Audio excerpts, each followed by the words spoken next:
স্বাধীনতা যে মানাবো, কিসের খুশি স্বাধীনতা মানাবো আমরা? আমরা তো আজও গোলাম হয়ে আছি। তুমি কি পেরেছো আজ পর্যন্ত তোমার মা বাবাকে খুশি করতে? তুমি কি পেরেছো আজ পর্যন্ত তোমার ভাই বোনকে খুশি করতে? তুমি কি পেরেছো আজ পর্যন্ত তুমি নিজেকে খুশি করতে, নিজের স্বপ্ন পূরণ করতে, নিজের ড্রিম পূরণ করতে? আবে এটা কোনো জীবন হলো নাকি? রাজমিস্ত্রি ভাই, এটা কোনো জীবন হলো নাকি রে ভাই? হ্যাঁ, সকালে বিছান থেকে উঠিয়ে মুখ হাত ধুয়ে আঁকাবাক করে কাজে যাও, কাজ থেকে এসে আবার এই গোসল করো, রান্না বান্না করো, আবার খেয়ে ঘুমিয়ে যাও, ফের ঘুম থেকে উঠে ফের আবার কাজে যাও। এটা কোনো ঝান্ডের জিন্দেগি? এটা কোনো জিন্দেগি হলো নাকি রে ভাই? তুমি তো কর্ম করছো, তুমি তো টাকা কামাই করছো, তবুও কেন তোমার শখ পূরণ করতে পারছো না? কেন তোমার মা বাবাকে তুমি খুশি করতে পারছো না? কেন তোমার পরিবারের অভাব মেটাতে পারছো না? কেন? তুমি তো বোঝে নেই, তুমি তো কর্ম করছো, কাম করছো, টাকা রোজগার করছো, কেন? কারণ একটাই। আচ্ছা, আজকে তুমি রাজমিস্ত্রির কাজ করছো, রাজমিস্ত্রির কাজ করে আজকের স্যালারি কয় টাকা তোমার? 1000 টাকা। আচ্ছা আচ্ছা, ওই 1000 টাকার মধ্যে তুমি সহ তোমার পরিবারের পিছনে আজকে তুমি ক টাকা খরচ করলা? 500 টাকা। আচ্ছা, তুমি কি জানো সেই 500 টাকার মধ্যে সরকার তোমার কাছ থেকে কত টাকা ট্যাক্স নিচ্ছে? এগুলো বলতে গেলে অনেক টাইম লাগবে, একটু এই দিমাগটা খাটাও, একটু বোঝা সোজা করো, বুঝতে পারবে ক টাকা ট্যাক্স নিচ্ছে। না না, আরে ভাই লোক, আমার বয়স তো আজকে 24 বছর, 24।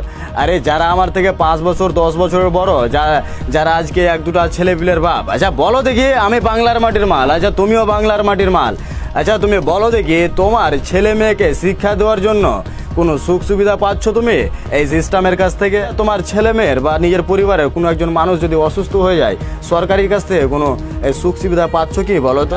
কিছুদিন হলো আমরা একটা ভিডিও দেখলাম, মজিদ ভাই ছিল, মতিবুর ভাই ছিল, সেই ভিডিওতে একটা ছেলেকে এমন কোনো একটা অসুখ হয়েছে যা 9 কোটি টাকা লাগবে, 9 কোটি টাকা ওই ছেলেটা চিকিৎসা করতে গেলে।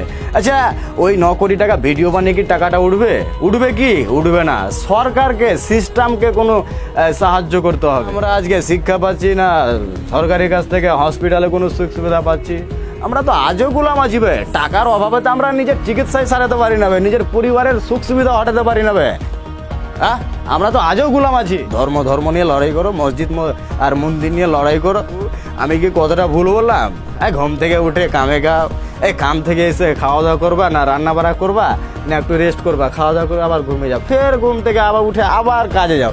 রবিবারের একটা দিন যদি রবিবার আসে, সানডে ছুটি করবা, তবুও একটা চিন্তা যে আজকে যদি কাজ করতাম কিছু টাকা হতো, পরিবারের ওই অভাবটা মিটে যেত। কেন বে? ভারতবর্ষ কি এত ভিখারি নাকি ভাই? বাংলার মাটি কি এত ভিখারি নাকি ভাই? ভারতে এখনো, ভারতবর্ষে বা বাংলার মাটিতে এখনো অনেক ধন দৌলত আছে, অনেক টাকা আছে। কিছু পার্সেন্ট মানুষের কাছে আছে যারা সিস্টেমটা কন্ট্রোল করছে, আমাদেরকে গোলাম বানিয়ে রাখানো হয়েছে। আরে বাদ দাও না এগুলো সব। তুমি যে স্বাধীনতা মানাবা, কিসের স্বাধীনতা মানাবা? আমি তো খুশিই নেই, তুমি তো খুশিই নেই রে ভাই।